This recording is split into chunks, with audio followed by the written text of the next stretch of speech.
Okay, ఇప్పుడు వీళ్ళందరూ చూడండి ఎలాగున్నారు, వేరువేరుగా ఉన్నారు కదా.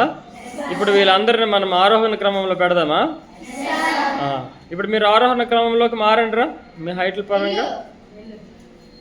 1 ఎవరు, 2 ఎవరు, 3 ఎవరు, 4 ఎవరు, 5 ఎవరు. ఇప్పుడు చూడండి వీళ్ళ రేంజ్ ఎలాగుంది మనకి, చిన్నగా, తర్వాత కొద్దిగా పెద్దగా, తర్వాత కొద్దిగా పెద్దగా, తర్వాత కొద్దిగా పెద్దగా, తర్వాత కొద్దిగా పెద్దగా.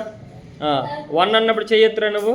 1 దించే, 2 కొద్దిగా హైట్, 3, 4, 5, 6, 7. రైట్. ఇప్పుడు మనం ఇందు లోపల నుంచి చూసారా, ఫస్ట్ ఎలా పెట్టామో ఆరోహణ క్రమంలో మార్చాం కదా. ఇప్పుడు ఈ ఆరోహణ క్రమంలో ఉన్నప్పుడు ఇందులో మధ్యలో ఎవరున్నారండి? ఆడికి ముందుకు రమ్మని లింగరాజు. చూసారా, ఈడు మధ్యలో ఉన్నప్పుడు అటు ముగ్గురు ఇటు ముగ్గురు అయిపోయారా లేదా? ఇంకొద్ది ముందుకు రారా, కూర్చోరా, లేకపోతే నువ్వు కూర్చోరా అక్కడ, ఎదురు కూర్చో, నీ ప్లేస్లో కూర్చోరా. ఇప్పుడు చూడండి, చూసారా, అంటే ఇప్పుడు అటు మూడు ఇటు మూడు అంటే మధ్యగతం ఎవరు? లింగరాజు. ఇప్పుడు మన నెంబర్లను కూడా ఇలాగనే మార్చాలి. మార్చగలరా?